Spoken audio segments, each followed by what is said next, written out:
भक्त की कृपा से भाग्योदय। भले ही आपके भाग्य में कुछ ना लिखा हो, पर अगर गुरु की कृपा आप पर हो जाए तो आप वह भी पा सकते हैं जो आपके भाग्य में नहीं है। काशी नगर के एक धनी सेठ थे जिनकी कोई संतान नहीं थी। बड़े बड़े विद्वान ज्योतिषियों से सलाह मशवरा करने के बाद उन्हें कोई लाभ नहीं मिला। सभी तरह से निराश होने के बाद सेठ जी को किसी ने सलाह दी कि आप गोस्वामी तुलसीदास जी के पास जाइए, जो रोज रामायण पढ़ते हैं। तब भगवान राम स्वयं कथा सुनने आते हैं। इसलिए उनसे कहना कि भगवान से पूछें कि आपकी संतान कब होगी।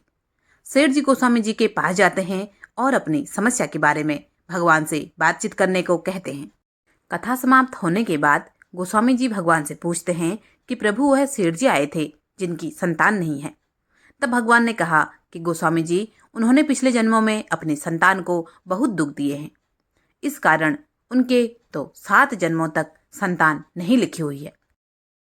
दूसरे दिन गोस्वामी जी सेठ जी को सारी बात बता देते हैं। सेठ जी मायूस होकर ईश्वर की मर्जी मानकर चले जाते हैं। थोड़े दिनों बाद सेठ जी के घर एक संत आते हैं और वह भिक्षा मांगते हुए कहते हैं, भिक्षा दो, फिर जो मांगोगे वह मिलेगा। तब सेठ जी की पत्नी संत से बोलती है, गुरुजी, मेरी कोई संतान नहीं है।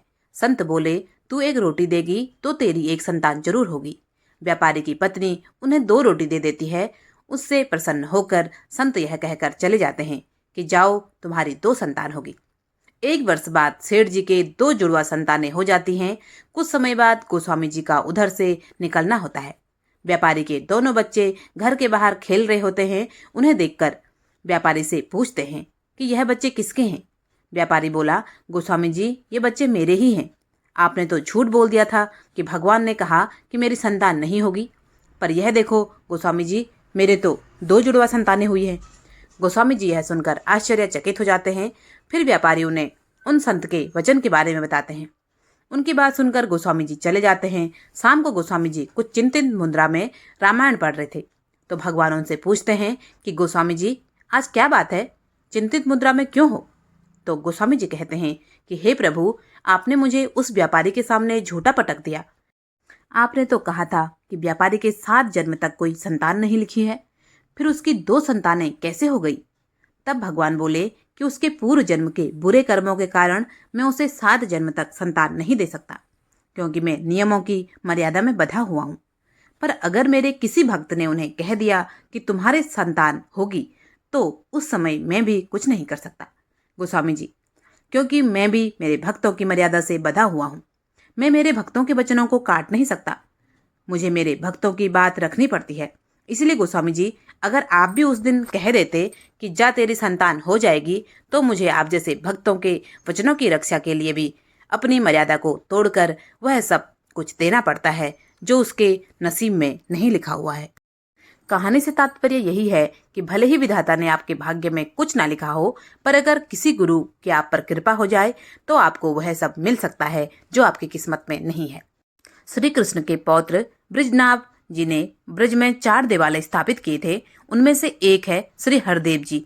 कालांतर में मुगल आक्रमण के कारण यह विग्रह लुप्त हो गया था। श्री केशवाचार्य जी नाम के रसिक संत बिलक्षु कुंड पर भजन करते थे। ब्रजभान सुता श्री नंद सुमन इस नाम का निरंतर जप करते थे। एक दिन भजन करते समय ठाकुर जी ने उनके ध्यान में प्रकट होकर कहा, मैंने जिस स्वरूप से इंद्र के मान का मर्दन किया है और गिरिराज पर्वत को अपने कनिष्ठिका के अग्रभाग पर धारण किया, वह मेरा स्वरूप बिलक्षु कुंड के बगल वाले खेत के कुएं के पास विराजमान है। उसे आप प्रकट करो।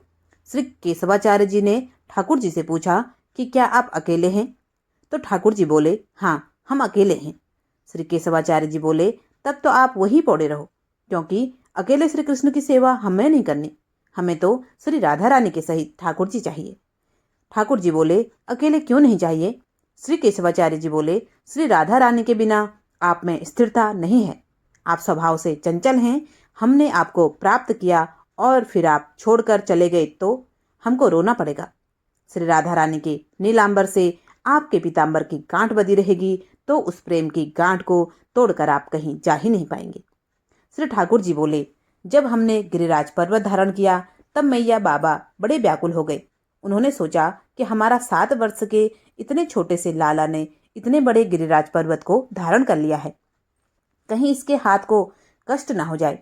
उन्होंने अपने कुल पुरोहित महर्षि सांडिल्य के पास जाकर प्रार्थना की कि ऐसा कुछ पूजा पाठ उपाय करवा दो जिससे हमारे लाला में शक्ति की कमी नहीं पड़े। महर्षि बोले कि उनकी शक्ति तो श्री वृषभानु नंदिनी राधा रानी है। इसका एक सही उपाय है कि श्री राधा जी को दिव्य सिंहासन पर अष्ट सखियों के साथ लाल के सामने विराजमान हो जाए और लाला श्री राधा जी के दर्शन करता रहे, तो इसमें शक्ति की कमी नहीं रहेगी। श्री नंद बाबा ने राधा रानी का विधिवत पूजन करके सिंहासन पर विराजमान कराया, तो 7 दिन और 7 रात्रि तक राधा रानी का दर्शन करते करते मैंने अपने रोम रोम में श्री राधा तत्व को समाहित कर लिया है। यह मेरा हरदेव स्वरूप श्री राधा भाव भवित स्वरूप है, एक प्राण 2 देह का स्वरूप है। श्री केशवाचार्य जी बड़े प्रसन्न हुए। उस स्थान पर कुछ लोगों के साथ जाकर श्री केशवाचार्य ने खुदाई कराई। सुंदर श्री विग्रह को देखकर सब ने कहा कि इस पर मेरा अधिकार है। किसी ने कहा कि यह मेरी खेती की जमीन है, इसको मैं रखूंगा। किसी ने कहा मैं जमींदार हूं, मैं इसको रखूंगा। तब आकाशवाणी हुई कि जो भी इस विग्रह को उठा पाएगा वही इसको रखेगा। सब ने उठाने का प्रयास किया पर विग्रह जरा भी नहीं हिला। श्री केशवाचार्य जी ने जैसे ही उठाने का प्रयास किया वैसे ही श्री ठाकुर जी उनके हृदय से आ लगे। श्री हरदेव जी के विग्रह को श्री केशवाचार्य जी अपनी कुटिया में ले आए और उनकी सेवा पूजा करने लगे। श्री भक्तमाल मूल ग्रंथ में श्री नाभादास जी वर्णन करते हैं, नंदोस्वन की छाप कवित केशव की नी को। एक दिन संतों की मंडली श्री केशवाचार्य जी के स्थान पर आई। श्री केशवाचार्य जी ने ठाकुर जी को भोग लगाया और संतों से प्रसादी पाने के लिए कहा। उस जमाने में बड़ी मर्यादा का ध्यान रखा जाता था। संतों ने श्री केशवाचार्य जी से पूछा, क्या आपके 5 संस्कार हो चुके हैं? वैष्णव में 5 संस्कार होते हैं, तपः, पुंडः तथा नामः, मंत्रोमाला च पंचमः, जिसमें एक संस्कार होता है कंधे पर शंख चक्र की कर्म छाप अंकित करना। श्री कृष्ण आचार्य जी बोले कि मेरे 4 संस्कार तो हो गए, परंतु छाप तप संस्कार नहीं हुआ। संतों ने कहा, तब तो हम यहाँ भोजन नहीं कर सकते। श्री केशवाचार्य जी को बड़ा दुख हुआ कि संत प्रसाद पाए बिना वापस चले जाएंगे। श्री केशवाचार्य जी ने कहा, नाम में जिनकी निष्ठा है उन्हें अलग से छाप लेने की आवश्यकता नहीं है। उनके तो रोम रोम में भगवान नाम की छाप लग जाती है। यह बात सुनकर संत मंडली में से एक संत ने कहा, बातों से कुछ नहीं होता है, प्रत्यक्ष अनुभव कराओ तो माने। श्री केशवाचार्य जी ने कहा, जो आज्ञा संत भगवान, और अपने वस्त्रों को उतार दिया।